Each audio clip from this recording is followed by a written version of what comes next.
प्यारे बच्चों, कैसे हैं आप लोग? आशा है आप लोग अच्छे से होंगे, अच्छे से तैयारी कर रहे होंगे।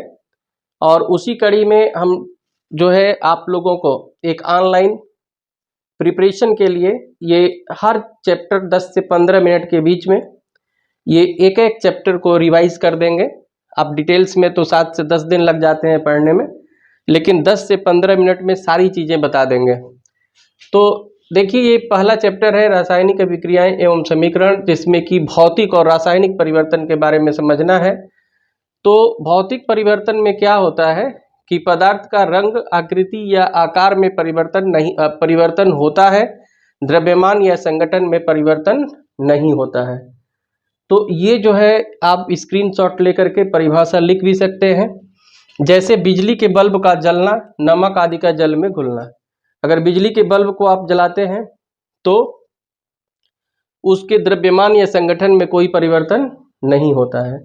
इसी तरह से अगर नमक है, बड़े बड़े टुकड़े हैं, चीनी के बड़े बड़े टुकड़े हैं, उसको पानी में घोल दिए, तो जब पानी में घोल दिए तो फिर ये उस जल में जो घुलना है छोटे छोटे टुकड़े में बदल जाता है। तो ये भी क्या है, ये भी एक तरह का। तो बच्चों, एक बार हम भौतिक परिवर्तन को फिर से समझ लेते हैं कि वस्तु की भौतिक अवस्था, रंग, आकृति या आकार में परिवर्तन होता है, द्रव्यमान या संगठन में परिवर्तन नहीं होता है। जैसे जितने किलोग्राम का है उतना ही किलोग्राम रहेगा, या उसका जो संगठन है, अगर पानी है तो पानी ही रहेगा, अगर कार्बन डाइऑक्साइड है तो कार्बन डाइऑक्साइड ही रहेगा, उसके संगठन में कोई परिवर्तन नहीं होता है। जबकि जो रासायनिक परिवर्तन होते हैं, तो रासायनिक परिवर्तन में उसके द्रव्यमान और संगठन में परिवर्तन हो जाता है। जैसे दूध का दही बनना, अगर दूध का दही बन रहा है तो उसके जो है उसके संगठन में परिवर्तन हो रहा है, या लोहे में जंग लगना, ये भी एक रासायनिक अभिक्रिया है। तो आप बढ़िया से भौतिक और रासायनिक जो परिवर्तन है, इनकी परिभाषा लिख करके इनका उदाहरण सहित इसको याद कर लीजिएगा, ये जरूर इसमें पूछा जाता है। उसके बाद जैसे मान लीजिए कुछ रासायनिक अभिक्रियाएं हैं, जैसे मैग्नीशियम का वायु में जलना, तो मैग्नीशियम कैसे लिखेंगे? मैग्नीशियम का Mg होता है, वायु का O2 होता है, ये हो जाएगा 2MgO। इस तरह से रासायनिक अभिक्रियाओं को हम लिखते हैं। जैसे कार्बन है, ऑक्सीजन की उपस्थिति में जल रहा है तो CO2 लिख देंगे। मतलब जो ये मैग्नीशियम और ऑक्सीजन की उपस्थिति में जला तो क्या बना? मैग्नीशियम ऑक्साइड बना। कार्बन ऑक्सीजन की उपस्थिति में जला तो क्या बना? CO2 बना। तो इस तरह से हम जो रासायनिक समीकरण होते हैं, रासायनिक समीकरण में जो तत्व हैं उनको हम परमाणु या अणु के रूप में या यौगिक के रूप में प्रदर्शित कर देते हैं। जैसे कॉपर सल्फ्यूरिक अम्ल के साथ अभिक्रिया कर रहा है, तो कॉपर क्या है? एक तत्व का परमाणु है। सल्फ्यूरिक अम्ल क्या है? तो एक यौगिक है। और कॉपर जो है H2 को ये हटा रहा है, CuSO4 बन रहा है, SO2 और H2O बन रहा है। तो इस तरह से हम रासायनिक समीकरण को लिख सकते हैं। रासायनिक समीकरण में हम तत्व के परमाणु, अणु, यौगिक या आयन को लिखते हैं। तो इस जो अगर परमाणु, अणु, आयन या यौगिक के द्वारा प्रदर्शित करते हैं उसी को रासायनिक समीकरण कहते हैं। तो रासायनिक समीकरण की परिभाषा और उदाहरण भी आपको तैयार करना होगा। अब ये जो अभिक्रियाओं के प्रकार दिया है, इसमें तो जरूर पूछा जाता है, और ये 13 पॉइंट है। संयोजन अभिक्रिया, संयोजन अभिक्रिया को हम इंग्लिश में कॉम्बिनेशन रिएक्शन भी कहते हैं। कॉम्बिनेशन का मतलब होता है कंबाइंड होना। अब जैसे मान लीजिए ये कार्बन और ऑक्सीजन आपस में कंबाइंड होकर CO2 बना, या मैग्नीशियम और O2 बन करके मिल करके MgO बना, तो ये क्या हो रहा है? ये आपस में कंबाइंड हो रहा है, जुड़ रहा है। तो अगर जुड़ रहा है तो उसको हम क्या बोलते हैं? उसको कॉम्बिनेशन रिएक्शन बोलते हैं।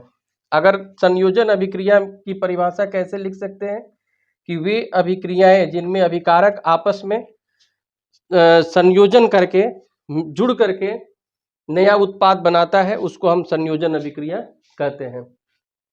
इसके बाद है इसके बाद है विस्थापन अभिक्रिया। तो विस्थापन अभिक्रिया में कोई दूसरे को डिस्प्लेस करता है।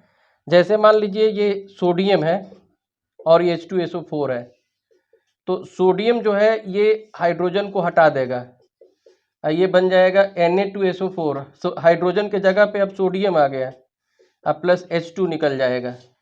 तो विस्थापन अभिक्रिया में यही होता है। जैसे मान लीजिए Fe है और CuSO4 है, तो ये FeSO4 बन जाएगा, मतलब कॉपर को हटा देगा, विस्थापित कर देगा। विस्थापित डिस्प्लेस करना मतलब उसके जगह से उसको हटा देना। तो इसका भी परिभाषा और उदाहरण आप तैयार कर लीजिएगा, ठीक है। उसके बाद है वियोजन। वियोजन में क्या होता है? वियोजन का मतलब टूटना होता है, टूटना। जैसे ये 2KClO3 है, ये MnO2 कैटलिस्ट की उपस्थिति में 2KCl + 3O2 इसमें टूट जाता है। पोटेशियम क्लोरेट पोटेशियम क्लोराइड और ऑक्सीजन में बदल जाता है। तो ये डिकम्पोजिशन है, ये वियोजन है, टूटना है। और एक जैसे वियोजन है, तो वियोजन में ये NH3 है, 2NH3, ये N2 + 3H2 बन रहा है, ये वियोजित हो रहा है। लेकिन ये 2KCl है, ClO3 है, तो 2KCl + 3O2 बन रहा है, ये अपघटन हो रहा है। तो अपघटन ऊष्मा के प्रभाव में हो सकता है, या प्रकाश के प्रभाव में, या विद्युत के प्रभाव में। अगर ऊष्मा के प्रभाव में होगा, गर्म करने पर अगर टूटेगा तो उसको ऊष्मीय अपघटन कहते हैं। अगर प्रकाश की उपस्थिति में टूटेगा, प्रकाश की उपस्थिति में अपघटित होगा, तो उसको हम प्रकाश अपघटन कहेंगे। और विद्युत धारा प्रवाहित करने पर अगर अपघटित होता है तो उसको हम विद्युत अपघटन कहते हैं। तो अपघटन जो है या तो ऊष्मा के उपस्थिति में हो सकता है, या प्रकाश की उपस्थिति में हो सकता है, या फिर विद्युत। अब बात करते हैं ऊष्माक्षेपी। ऊष्माक्षेपी अभिक्रिया, जिसको एक्सोथर्मिक कहते हैं, वे रासायनिक अभिक्रियाएं जिसमें ऊष्मा उत्सर्जित होती है, ऊष्माक्षेपी अभिक्रिया कहलाती है। और इसमें डेल्टा H को हम, ये डेल्टा H जो चेंज इन एंथैल्पी है वो निगेटिव होती है। और ऊष्मा शोषी हम उसको बोलते हैं जिसमें कि ऊष्मा अवशोषित होती है, डेल्टा H की वैल्यू पॉजिटिव होती है। तो ऊष्माक्षेपी और ऊष्मा शोषी अभिक्रिया आप समझ रहे हैं, वे रासायनिक अभिक्रियाएं जिसमें ऊष्मा उत्सर्जित होती है, ऊष्माक्षेपी अभिक्रिया कहलाती है। वे रासायनिक अभिक्रियाएं जिसमें ऊष्मा अवशोषित होती है, ऊष्मा शोषी अभिक्रिया कहलाती है। ऑक्सीकरण वे अभिक्रिया है जिसमें ऑक्सीजन या किसी ऋण विद्युतीय तत्व का ग्रहण किया जाता है, हाइड्रोजन या किसी धन विद्युतीय तत्व का त्याग किया जाता है। और अपचयन ठीक इसका उल्टा होता है, इसमें हाइड्रोजन या किसी धन विद्युतीय तत्व को ग्रहण किया जाता है, ऑक्सीजन या ऋण विद्युतीय तत्व का त्याग किया जाता है। संचारण जैसे लोहे में जंग का लगना, या फिर सिल्वर है जो चांदी है वो ब्लैक कलर का हो जाना, या कॉपर के हरे कलर का हो जाना, उसमें उसके ऑक्साइड की एक परत जम जाती है जिसको संचारण कहते हैं।